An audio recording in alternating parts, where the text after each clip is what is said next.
This podcast is brought to you by sarahraven.com, which is home to everything you need for a truly beautiful and productive garden. You'll also find great and essential gardening kit and stylish, lovely things to have in your house to bring the outside indoors, all inspired by the garden and the house being tied together. There's also plenty of garden inspiration, how-to videos and specialist growing guides. So head over to sarahraven.com today to discover even more.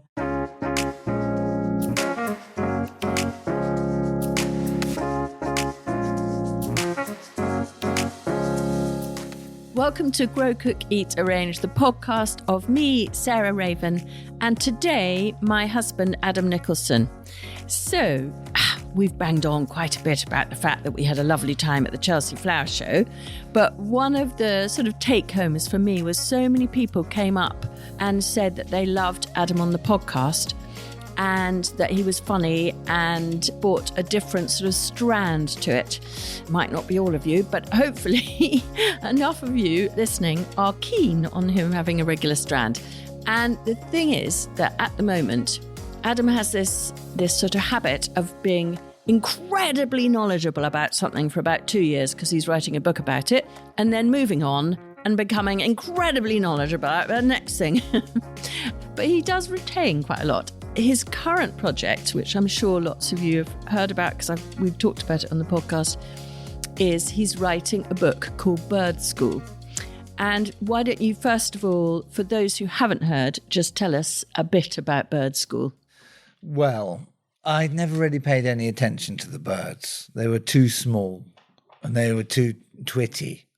I mean, you know, and there's so many more kind of interesting things going on in life. But then I quite recently felt very guilty about that it was sort of terrible to be indifferent to the birds, to the life surrounding us, especially because they're in such terrible trouble and we're in the middle of this absolute shoot to oblivion with the natural world. And so really I think it is now, I am now 66, and in a very old man way, I think it's now our duty to attend to birds. So I call it Bird School because I was a total ignoramus, and really it's the account of me, as you say, getting to learn something in some detail. You can't buy it yet, everyone, so this is not a pitch for Adam's book. It's really good, though. Because it's not out till next March, and I'm sure we will be doing another program on it. You've read it, though? Near a publication. I read it, and I've absolutely loved it. It's exactly what we all need to know about how birds kind of cohabit with each other. It's sort of like the social anthropology of birds, but also the different themes like flight and reproduction and what they eat and kind of how they live and how, whether they're solitary or in groups. Anyway, we'll talk more about that. And what they say, singing, absolutely, yeah. Absolutely. But the reason that I wanted you to come on today is that the other main theme at Chelsea was, I've never had worse problems with slugs and snails. So many people coming on and just saying, all my dahlias have been completely devastated by slugs and snails. Even my sweet peas have been eaten by snails and slugs. You know, just like normally things that gardeners find very easy to grow have been really devastated because, of course, we had a very mild winter with almost no frost here in Sussex at all, and then a very wet spring. And what do slugs and snails love? It's exactly that climate. So that the eggs and the adults don't get killed in the winter by the cold. And then there's tons of lush growth and nitrogenous, wet, lush growth for them to thrive and reproduce more in the spring. So it's a general trait. And I came back from Chelsea and I thought, okay, do we have the same problem? And I'm really sorry to be smug pants, but we don't. And, I looked around and I looked at our lupins, which people had said had been devastated. I looked at our dahlias, which we leave in the ground here, which makes them much more vulnerable. And I'm really sorry to say that they're all fine. And so then... They're all what? they're all fine. Yeah. They've grown fine. They haven't been eaten by slugs and snails. So why is that? Well, this is why it's over to Adam, because I'm absolutely sure the reason is that we have a very, very high population of garden birds. I mean, we have woodland birds too, but we have garden birds, and they are eating the slugs and the snails, I think, and the slug and snail eggs, I think. But now over to you as the expert. Well, not really expert, but I mean, there's an interesting sort of way of thinking about this, that actually it's really good to have lots of pests in the garden. Oh. You know, if you think of snails, slugs, ants, greenfly, spiders, caterpillars, they're all delicious, high, proteinaceous bird food. Yeah. The real thing. And so I think a kind of an ecological vision of this is that in fact you want all that in there. Yes. Because there is a habit in many birds, I don't think in all birds, but in many birds, to alternate between these animal prey, especially at the time when they're incredibly busy, high demand, feeding their chicks right now. And then in the winter, which is really much more survival mode, the demand is much less high. You know, the chicks are out and away, and they're often then turned to seed eating. And so it's the idea that your garden or your world, your farm, should not be full of this animal life. It's completely wrong. It is absolutely integral. It's the kind of one of the foundational layers, trophic layers of the whole system.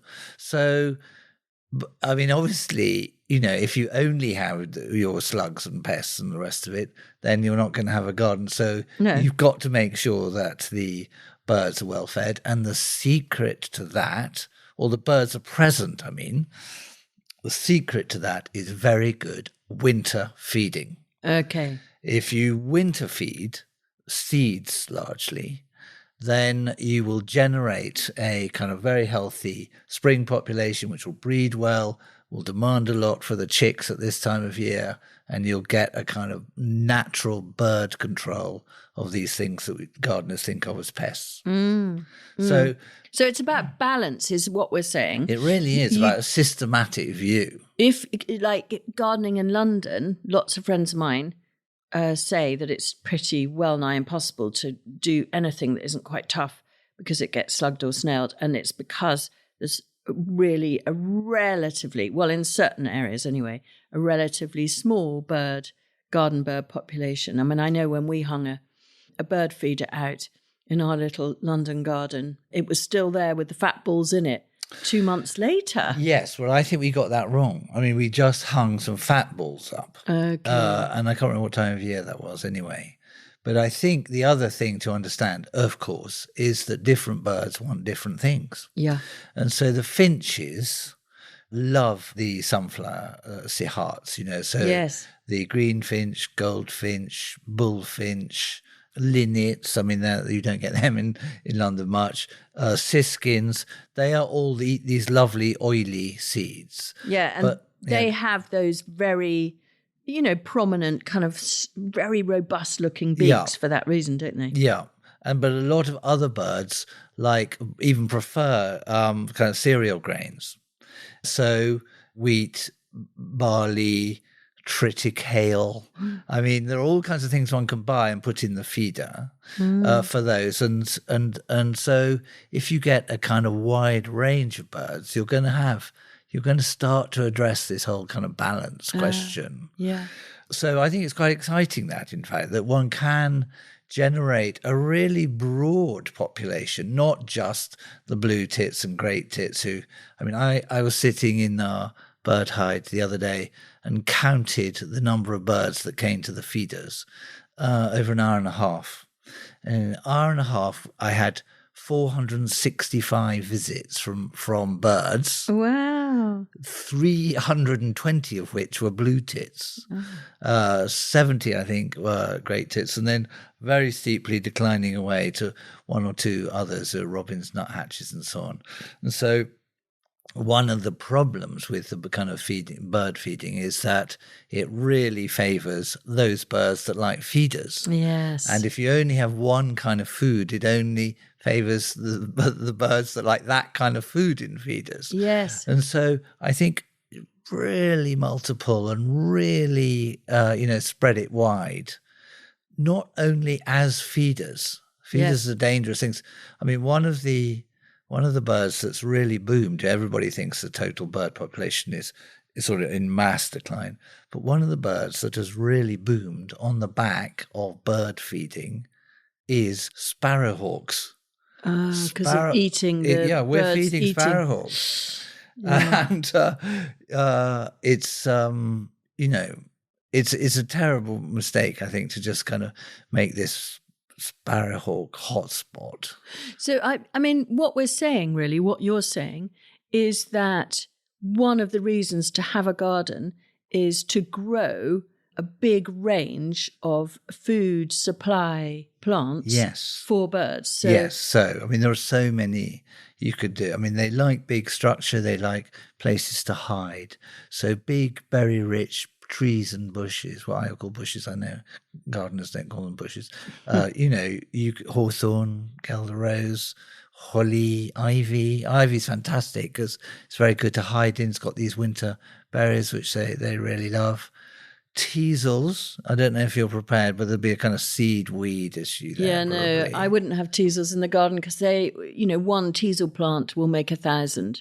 Yeah, but that's no, but you don't. Yeah, but so these are the trade-offs, aren't they? It's so what actually do you want? I mean, honeysuckle is fantastically popular with birds as well.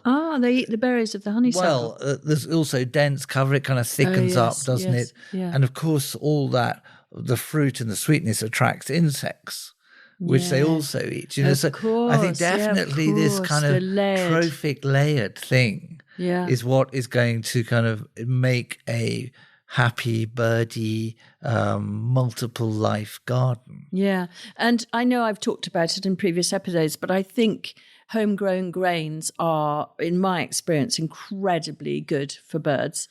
So what are you talking about? Things like the panicums, so the millets. So the red and white millets. Yeah. And frosted sunflowers. Explosion. Sunflowers, of course, very protein rich. Amaranth or quinoa is the same thing, so very protein rich. I mean, if you're a farmer, the government actually will pay you to buy and scatter mixed bags of seeds, and they put in triticale, which is a kind of barley, is it? Yeah, very tall. Very tall barley. Linseed. Oh, yeah. Mustard, something called fodder radish. Do you know what that is? Yes, I think it's called rat's tail radish, and it has big pods full of, almost like a rat's tail, but full of big seeds. So I can imagine that being very good for birds. The triticale, I think, is a cross between wheat and rye. Oh, if that makes sense. Okay. And so quinoa. Quinoa, amaranth. Yeah. And there's a theory. There's a very good theory for farmers, which is that the ideal place is not a totally, we've been talked about this before, but not a totally rewilded place. Yeah. Not an intensively farmed place, and not even only a kind of lightly farmed place. What you actually want to get the widest biodiversity is a combination of all three of those things. So you have a very big, wild, rough thing. You have a very intensively vegetable garden thing, and you have a kind of place which is half and half, like that meadow outside the window here. And so I think that this kind of multiple gospel just ripples through every dimension of this story. And however small your garden, so, even if you've got a tiny garden, maybe have a sort of wildflowery, grain-rich, sort of grassy mix in one pot, which, if you include the millets and maybe some verbena, because that's a very late ripening seed, and then a sort of veg patch for things like quinoa, amaranth. I mean, that's a really ideal thing for a veg patch. And then, as you say, the more sort of domestic shrub mixed herbaceous border. I mean, that's really good for that is cover. bird happy. That is bird happy. I mean, obviously, there are the famous drawbacks to this whole thing, that if you've got feeders, not only is there this thing about them prioritizing the birds that love feeders, but they also transmit diseases. And there's been this disastrous collapse. It was a long time ago now. I mean, it was maybe nearly 20 years ago it began, of greenfinches, and 5 million greenfinches disappeared in a matter of 10 years through disease transmitted through feeders. Chaffinches began to get the same problem. And so one's got to be absolutely meticulous, to be honest, infinitely more meticulous than I am, about cleaning your feeders. And just talk about, because you have done so much trying and testing of so many different models of feeders. So tell us what you think is the ideal characteristics to make a feeder top notch.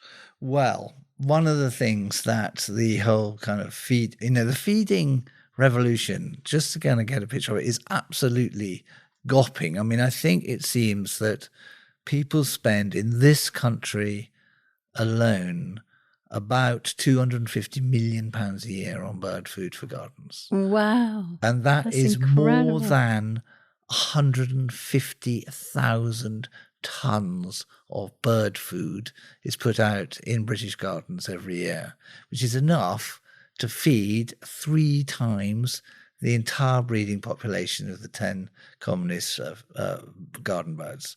I mean, it's just absolutely crazy. Most of the food is going to feed rats and squirrels. Right. So the thing definitely to be careful is to get squirrel-proof stuff. Either these very good feeders which have spring-loaded perches, so that if something as heavy as a squirrel lands on it, it closes a port and it can't get at the food. And they've been really, really effective. I've had to string everything up with steel wire because the squirrels were chewing the strings I attached things to the trees with, so they fell on the ground and could bypass the whole anti-squirrel mechanism. Of course, yeah. The other thing is that you should put them in different places. They definitely mustn't be out in the open, because sparrowhawks come and nail stuff birds out in the open. So near other bushes, even in bushes. And different birds like different situations. So house sparrows like it very near the house. Yeah. Siskins don't really care. These lovely little yellow finches that are increasingly visiting gardens. And greenfinches like it miles away. Yeah, so you want some right the far end where no one ever goes, and just try and make this kind of fantastic safari park for songbirds. What a brilliant, beautiful idea is that? And part of that is, again, I remember just being so shocked, you showing me a nesting box that a woodpecker had completely taken out the front panel, and it had just woodpecked through, thinking it was going to get some fledglings, which for them, they can take back to their nest and feed to their young. And sparrowhawks get in there. I mean, once the woodpeckers have made, the woodpeckers have absolutely boomed along with the thing. They have been completely stimulated by this, these 150,000 tons. It's just absolute woodpecker heaven. Yeah. And so they are really a difficulty around here. And so you have to put a steel shield over the entrance hole. But even our woodpeckers have smashed their way round the outside of the steel shield and got in that way. There is a kind of bird nest box you can get made out of stuff called woodcrete. Oh, yes. Which is impervious to woodpecker hammering, but is really ugly. Yeah, they're not. They look like concrete houses. So we are experimenting with wooden bird boxes sheathed in galvanized metal. Yeah. To see if that will work. Yeah, yeah. And in terms of shape, what's the best shape, or does it not matter? And in terms of the whole? Yeah. I mean, the BTA, the British Trust for Ornithology, has a fantastic website about all this stuff, and they give you hole measurements for which suit different sizes of tit and nuthatch and so on. And tell you very good other things, that the inside of the wood has to be rough so that the nestlings can climb up and out. If it's smoothly planed, they scrab one and can never get out and die in there. It mustn't be placed in hot sun because they overheat. Yeah. Best on a north or northwest facing wall. Robins, for example, like to nest buried deep, and blackbirds deep in ivy, so or Kind of hedges. honeysuckle, so it's completely concealed. There is the BTO recommends that you have inside the hole an extra little board, so that if a woodpecker hangs on the outside of the box, it has this extraordinary long tongue with a prehensile tip that spends most of its life wrapped around its brain. And when it can detect a delicious blue tit nestling, the tongue can go all the way in and literally grab the nestling. Gosh, like a snake. Yes, but if you have this extra board inside the entrance, it can't get in and round and down. And our most successful, we've had, in my hide, I've got these boxes stuck on the outside, and I think we've had 19 tit fledglings successfully fledged, all from under those extra protected boards. Yeah. Okay, brilliant. God, that's so good. All those characteristics. Am I being funny enough at this point? Rough, inside, texture. Yeah. A metal plate at least around the hole, but ideally over the whole thing to protect if you've got high population. We're in a wood, so woodpeckers are very, very common here. Oh, and then there's some shelf within it. And then I seem to remember you telling me just before we finished that there was something to do with the size of the hole into the nesting box, but also the position of the hole in relationship to the depth of the nesting box. That's definitely, the hole should be high up in the box also, so that it's nice and protected inside. Yeah, because then the predators can't get in and just snaffle. Right. Yeah, that's right. And I mean, the levels of predation are really huge. There's very, very poor survival rate among these little songbird chicks, but I think it is a good thing to look after them. The very grown-up ecologists say it's not a good thing to provide nest boxes, because nest boxes prioritize those birds like the feeders, which like nest boxes. Yeah. So rare and diminishing things like the willow tit, beautiful bird that's practically disappeared now, the marsh tit, which is also declining, they don't like nest boxes. And so the blue tits and great tits are out competing them. And so we are homogenizing nature. We've totally changed the way that black caps behave. Black caps used to migrate south to Africa in the winter. They don't anymore. They come here from Africa because we are feeding them in the winter. Okay. But let's not end on a negative. But so your main take home, well, one of your many take homes is have bird feeders not just around your house, have them further away from the house and then right at the bottom of your garden, and have them, well, they've got to be in a cool place, which I understand. And your nesting boxes, again, must be cool and protected and sort of with cover, mustn't they? So that they're not predated on by. And definitely think of planting seedy things. Yeah. Because it's not a sparrowhawk restaurant. Yeah. There's much more cover in there. It lasts a little while. It's not a sort of constant thing. Sparrowhawk always knows to get, or woodpecker knows to go back there. And so just make a kind of enriched world. Yes. Yeah, with birds in mind. So one other thing, as well as nesting boxes and feeders, that is incredibly important, isn't it, is having a source of water bath and drinking water for them. Absolutely. I mean, I think almost anything can do as a bird bath. It's shallow. You want to have nice slopey edges, not steep edges. And I think it also needs to be near cover. Yes. Because it's an unbelievably vulnerable thing. And if they think they're going to get nailed down there, they're not going to use it. So, and it needs to be clean. Yes, it needs to be very, very clean. I was going to ask that. So obviously in the summer months, it evaporates quite quickly, so you don't have to worry too much. But as soon as it starts to rain, it'll get slimy. So what, you clean it twice a You week? wash it every day. Every day. Why not? Just put it in the dishwasher. Yeah, and then replenish the water. Yeah. While it's, Have two. One out, one in. True. Very good idea. God, we live a well-organised life. And what about, I mean, this is a big subject in a way, and maybe for another episode, but what about cats? Cats kill so many birds. In fact, there are so many cats killing birds that however many cats there are in a place, they kill the same number of birds. In other words, the number of cats is right up at the limit. So people say put bells on cats to warn the birds. They are totally ineffective. Proper science has been done, and it's shown that bells on cats have no effect on predation. There is an extraordinary sounding thing, which I've never actually seen, which you can get a special bib, anti-pounce bib. What? Yeah, I'm going to give you one, I think. You put on your cat as it's going out the cat flap. So it hangs down from its collar, and as it sees a bird that it wants to kill, it pounces, but instead of pouncing on the bird, it pounces on its bib. And everyone to start with said this is terribly dangerous because you're going to strangulate the cat, but they apparently are attached with Velcro. And so if it gets caught in something, it just, de-Velcroizes and the cat's fine.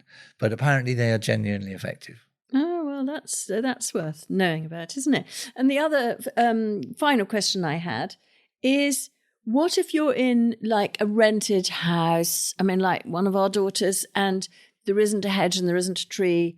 What can you do if you want to do bird watching and you want to attract garden birds? If you're not in a position to put in a hedge or put in. No, I mean, I think you have to put feeders up, don't you? Yeah. But with all those caveats, and multiplize them, and just stimulate the many. And always have a different type of food in each feeder. So don't just go for nuts or seeds or fat balls. Always have a good range. And there is a real warning about peanuts. People used to use peanuts hugely, but there's a man down the road, expert, works at the University of Sussex, who made a big study of the blue tits in his wood, and he started feeding peanuts to them. And very large numbers, I mean, like a huge percentage one year, something like 30% of the chicks died of peanut suffocation somehow. Gosh. They're too much. They're too big. Yes, and so don't feed peanuts. Wow. Okay, that's interesting.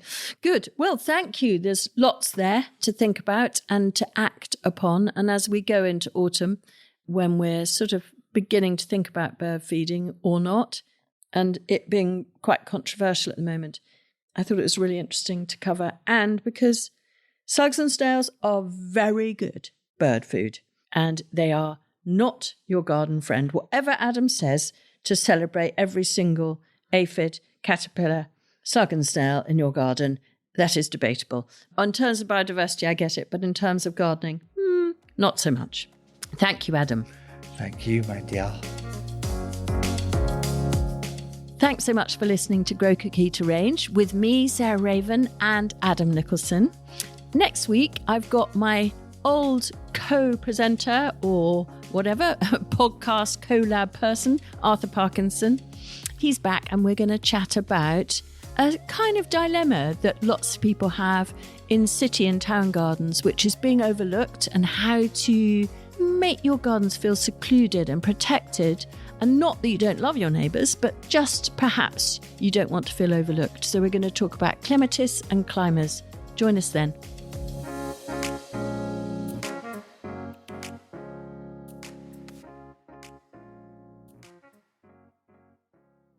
You can find more information, photos and advice sheets on all the plants and recipes we talk about on this podcast by heading to the show notes or at sarahraven.com/podcast.